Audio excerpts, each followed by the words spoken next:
what you're going to notice on here is no binding. It goes right to the edge. So this is what I'm calling the flip binding. So check it out on the back, and that's what I'm going to show you. One more thing I wanted to tell you about this one is it's kind of stiff, but I like it like that because I use the foam inside. We use it for bags and Kimberbell projects, three-dimensional things, and I had a piece of it at home. I said, you know, I'm going to try that and quilt through that. Quilted beautifully, just beautifully, and made a really pretty mat out of this too. So, hey, let's go over to the other camera. Let me know when we're set up here. You're good. See my hands, okay. See my scissors. Okay, so here's the one that I showed you. And this is what it looks like on the back. What's cool about this is you're not going to miter these corners. These also have a flip corner on them. And let's take a look at how that's done.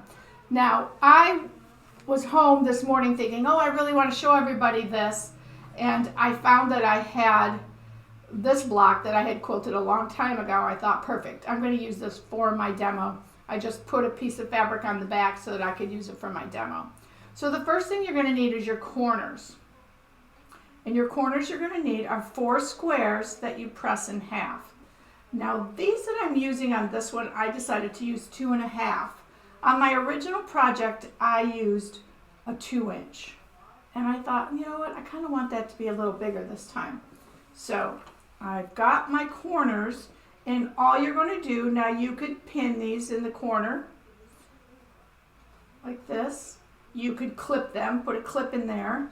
But you know me, I love the acorn glue and the precision piecing glue. So I would dot my glue in there, press it with my iron, and that will hold that right in place. Perfect, right? I'll do all 4. The next thing you're going to add are your binding strips. Now, I used 1.5 inches. Again, you could decide what you wanted to use with this, but I really liked the look of the 1.5 inches.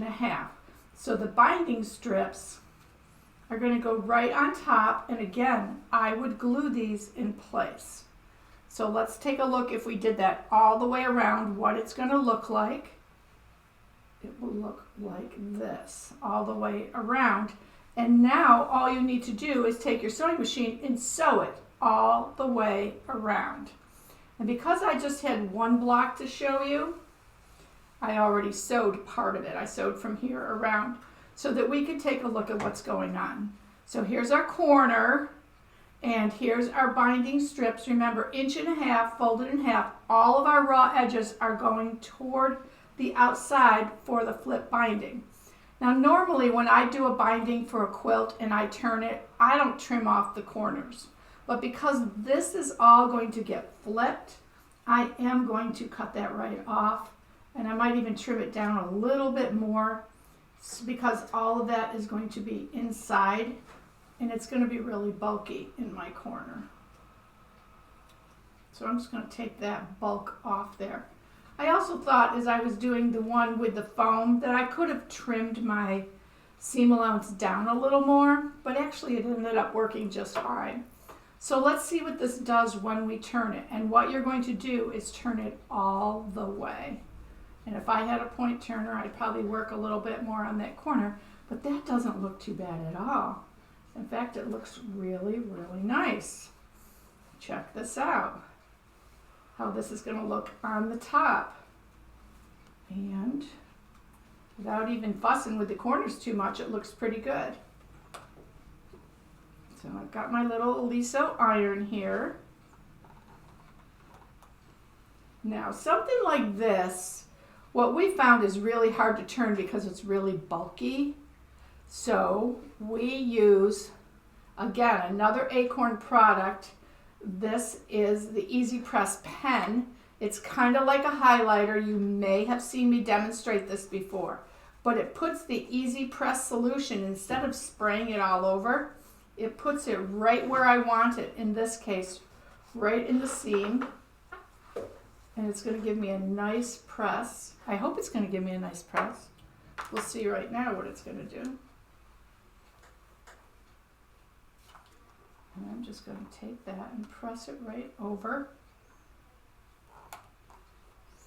Oh, definitely much more professional looking, right? So what would be my step now? Well, for me, I would top stitch this down. I'm going to top stitch this all the way around, and that's what I did on this one. Of course, when you top stitch all the way around, it will show up on the front. That didn't bother me on this mat, but maybe on your block, it would bother you. Maybe you don't want that look of that all the way around on here. So in that case, you could sew it down just like you would any other binding by hand. And for me, again, I would probably not be holding this with clips, although you could, or with pins. I'd be dabbing the glue underneath there, pressing it, and to hold it in place perfectly until I took it to the sewing machine to press it. Now let's think about this, because this particular block here potentially could have been a pot holder. And if it's a pot holder, I'm going to want to hang it. So if I'm going to want to hang it, when I'm putting my corners on, before I put my corners on, I made a little strap here. And I could tuck that right up here. Again, a little dot of glue right there, tuck that in there. I wouldn't put it right in the corner because, again, we're trying to keep the bulk out of the corner. But all of our pieces would go right on top of this, and it would just get sewed down with the binding so that when everything got flipped, now you've got a loop there too to hang it by, which would be really nice for a pot holder. So let's take a look at another thing about this. Like, I'm thinking like, Jennifer, that little mini quilt that we just showed, right? That's going to be a wall hanging, right? Yes. So when you sew down this edge here, instead of coming up and sewing along the edge here, you could sew straight. And what that does is it makes a pocket for you. Mm-hmm. So you could put, I just have a pencil here, but you could put a dowel or a hanger in there right on the back without having to add anything for your hanger. I was wondering what that pencil was for because it wasn't sharpened. What's you gonna do with that? Yeah, it just happened to be the right size for this. Okay, so here's another thought on all of this. I've been thinking about this as I've been making these. So this is gonna look really nice on this side, right? But what if I had like a panel or something with a seam? I may want the binding to flip like I did with this one. This was a really pretty piece of fabric and I wanted it to frame. So who's to say which is the right and the wrong side here? That can flip to either side. You just have to decide, am I going to put my corners, is this going to be my front or is this going to be my front? This one happens to be a little boring, so I probably didn't want to flip these all the way over to here. But it could. You could think about which side.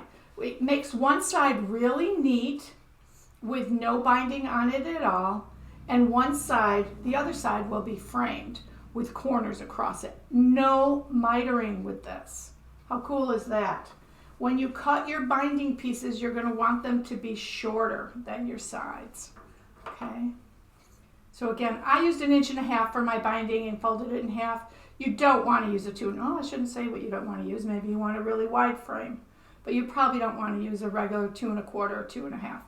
You could make it maybe a little bit bigger than 1.5 inches, 1 3/4 maybe, if you wanted your frame to be a little bit larger. Lots of things to think about, right? While I was doing this or looking for something to do, I was home and I remembered that we had this panel here, and I thought, wouldn't these blocks be really cute? Just framed, so your corners could go across the front like this. You could do it like a wood kind of looking fabric on here, so it looked like a little wood frame. These would be so cute for either pot holders or mats. And then there are more on this panel too, like keep calm and drink coffee. So, okay, what if I just quilted this, turned the frame to the back? Now I've got a perfect little banner to hang in the kitchen, on the door, wherever I wanted it to be. I mean, this panel, you're gonna get a whole bunch of stuff off of this. And yes, you could always do traditional binding, and yes, you could always just flip them, but I'm kind of having a lot of fun right now with the flip binding. First of all, it's super fast. It's way faster than any binding I've ever put on before. And I don't have to do any mitering in the corners, and they come out very, very, very nice.